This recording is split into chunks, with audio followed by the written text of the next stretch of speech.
Laughter is like a spiritual practice for me. I laugh everywhere I go. What I believe, that world can be a better place if more and more people start laughing.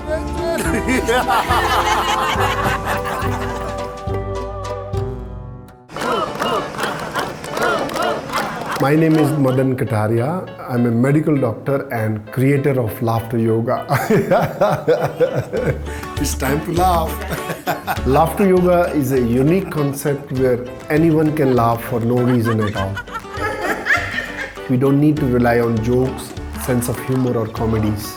Laughter unwinds the negative effects of stress and makes our immune system stronger and brings more oxygen to our body and brain. The reason we call it laughter yoga is it's a combination of laughter exercises with deep breathing techniques from yoga. Scientifically, our body doesn't know the difference between real laughter and fake laughter. You will still get the same health benefits. I created laughter yoga because my life was very stressful. Being editor of a health magazine and a medical practitioner, I could not find any relief from the stress. Then I found a breakthrough that there is a lot of medicine in laughter. Based on this idea, I created laughter as a form of exercise. I wake up at 4 in the morning and the first thing I do is I laugh for 30-40 minutes every day. I'm laughing in my daily routine, laughing with my staff. Everybody calls me, nobody says me hello. I'm laughing on Skype. I'm teaching laughter yoga. One day I'm going to die laughing. Very good, very good. My mission in life is to create social laughter clubs which are free for everyone in the world. When we laugh in a group, it becomes real and contagious. It becomes easier to laugh. Now we have more than 16,000 laughter clubs in 100 countries. When you find happiness with laughter practice, the perception of the outer world changes. We can create happiness within ourselves.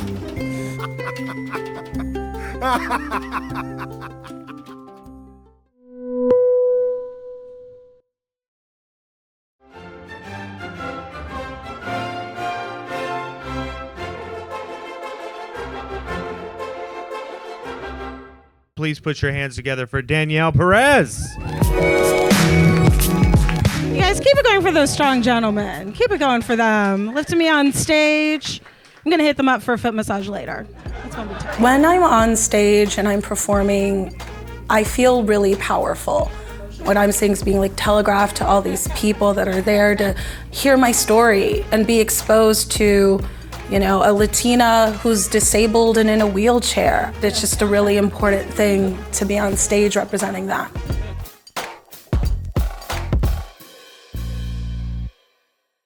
My name is Danielle Perez, and I'm a stand-up comedian.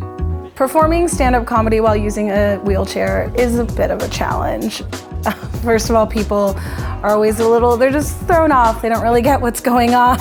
I'm really excited to be here tonight, just debuting my new look, which is aggressively fat, yet still very judgy. I started comedy 3 years ago. I realized I loved doing comedy after my first open mic. People laughed at me, and that felt so good. Like, I wanted to hold on to that feeling forever. And I was like, I need to do more of this. I'm a big girl, but I can tell that I've gained a little bit of weight because people keep asking me if I have diabetes, which is really rude because I was hit by a train. I've gone through a lot of dark things, eating disorders, depression. I lost my feet when I was 20. I definitely use comedy to speak about those things, but also to entertain, and through that, find healing in myself. I think that comedy is a really helpful tool in healing and bringing people together. When you see someone on stage that is sharing a story or telling a joke and you're like, oh, I get that, I do that too. It unifies and it brings people together, and it's a form of catharsis. I ghosted on my therapist about 2 years ago, but realized I should get back into it when I started daydreaming about walking into traffic, and I don't have feet. I think the message that I want to put out in the world is that it's okay to be yourself. It's okay to be weird and different. You're only given one opportunity in this world, so make it the best you can.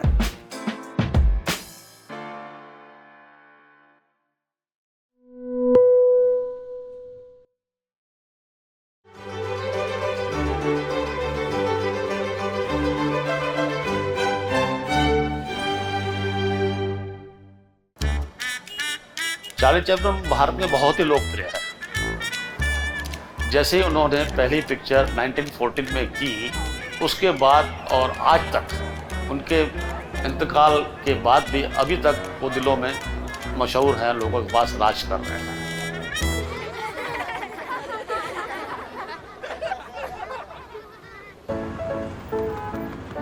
In the town of Adipur in India's Gujarat state, you will find a man who is arguably Charlie Chaplin's biggest fan.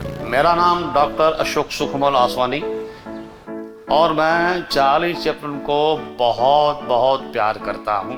Charlie Chaplin का पहला movie देखा मैंने gold rush, और वो मेरा पहला प्यार था उस पोस्टर के प्रति, बाद में पिक्चरों के प्रति।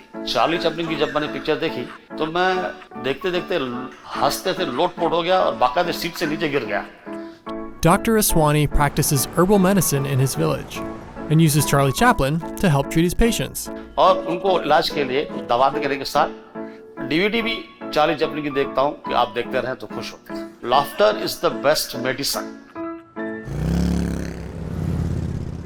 Dr. Aswani isn't the only one with a passion for Mr. Chaplin.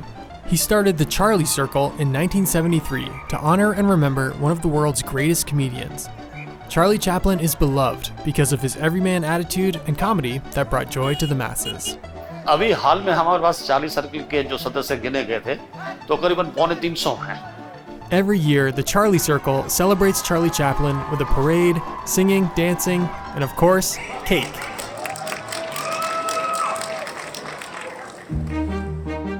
I want to keep him alive till I am alive, and then my grandsons, my friends, and all these fellows will keep him alive because of his marvelous acting without saying any words to the public.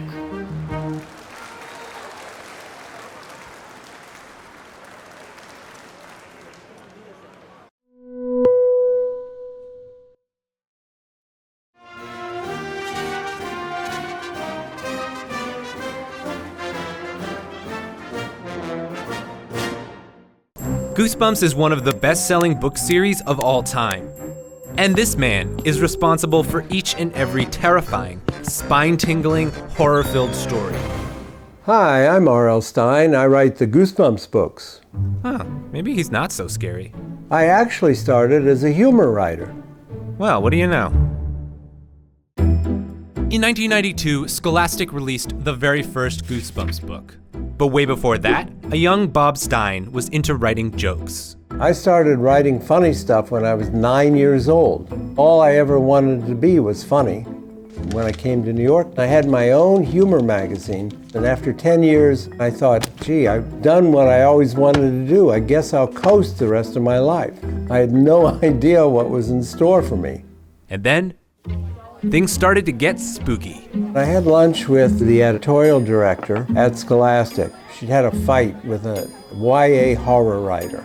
And she said, you could write a good YA horror novel. I said, okay, no problem, you got it. And I went home and wrote this novel, and it was a #1 bestseller. I thought, whoa, wait a minute, forget the funny stuff. And I've been scary ever since. That book marked the start of R.L. Stine's horror writing career, and he eventually wrote an entire series called Goosebumps. But it wasn't an immediate success. They went out and they just sat on the shelves. They didn't sell. 2 months goes by, 3 months, nothing. We figured that's it, it didn't work out. And then something happened. It's a mystery. Kids discovered it somehow. Nobody knew me, really. There was no hype, no advertising, no publicity. There was nothing. Just kids telling kids. It's just, one of these amazing, lucky things that happened. Now, after 25 years, Goosebumps is scaring a whole new generation of kids. It's a really nice thing to be able to write for different generations. At first, I was shocked when adults started showing up in my book signings. I'd say, "What are you doing here?" I'd say, "We loved you when we were kids." And I realized I'm nostalgia to them. I think you kind of remember that tingle of fear that you had when you were a kid. But with the success of Goosebumps, does R.L. Stine ever miss the chance to be funny? There's something weird with my brain because horror always makes me laugh. It's that same visceral reaction. That's what I try to do in my books. People think if you're a horror writer, you're scary all the time, and your whole life is horror. But I did my own late-night comedy show at Upright Citizens Brigade last year. Are you doing one this year too? I'm waiting by the phone. No one's called me. I don't know. I'm waiting. That was it. That might be my comedy career.